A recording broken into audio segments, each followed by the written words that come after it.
Season 23? Yes. That's insane, right? You just wrapped filming in the Carolinas? We wrapped filming probably 72 hours Oh, wow. ago. Okay, so you're fresh off. Fresh. I am. It was great. It was great, yeah. Does each season just get better and better? And you were in the Carolinas? We were in the Carolinas. What does kind of the season bring? Well, it's funny. We've spent time in South Carolina, sort of in coastal Carolina before. We've never spent time in the kind of northern, more mountainous area of both North and South Carolina.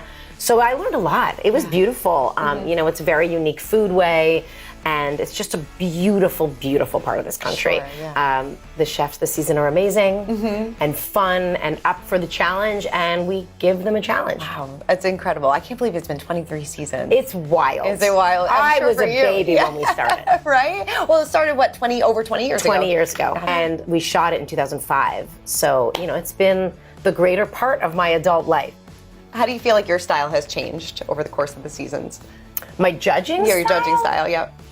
Ultimately, I don't think my style has changed that much, but what has changed is allowing us as judges to really speak freely and edit us less. Okay. I think the world of reality television has softened in a lot of ways, and our show in particular, Top Chef, is so much more about the food, the cooking, the kitchen, the chefs, than it is about reality that happens outside of the kitchen. Right. Yes. The real juice, so to speak, is what happens in the kitchen. And that's what our fans want to see and our viewers want to see, so that's where we've really focused our time.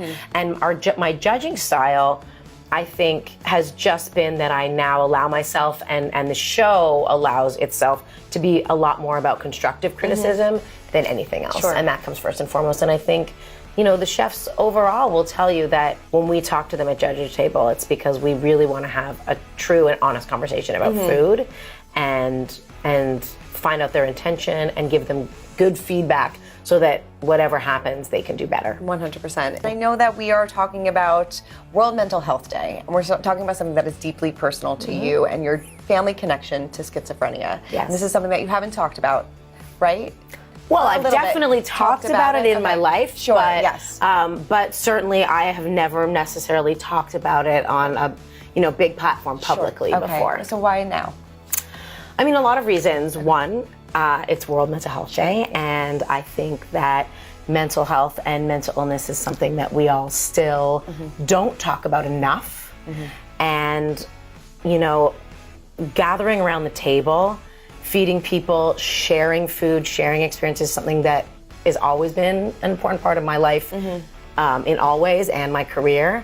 But schizophrenia is something that's very personal to me. I had a brother who lived with the condition, and I finally found sort of the right platform and the right moment that I thought it was really important to share that information with people to try and change the narrative about schizophrenia. And the more you talk about it and the more people see people who they recognize, who they know talking about it, my hope is that more people will be able to come to the table and to make connections, find the right treatment, find the support that they need, and that will allow them to really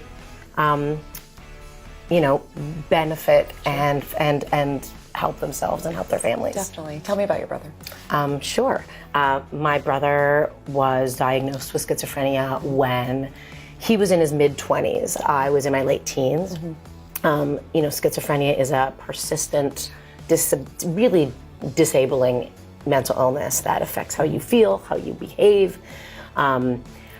And my brother struggled for a really long time, and it was a struggle for him and for us as a family. It affected us deeply, especially my early adulthood. And it was very hard to find the right treatment and to find the right connections with healthcare providers, and for him to feel like he was getting what he needed. Which is also why I am so happy to be partnering with the Cobenfy Connections campaign and with Bristol Myers Squibb to talk about it in a bigger way, to talk about treatment and how finding and making personal connections can really help in the pathway to the right treatment.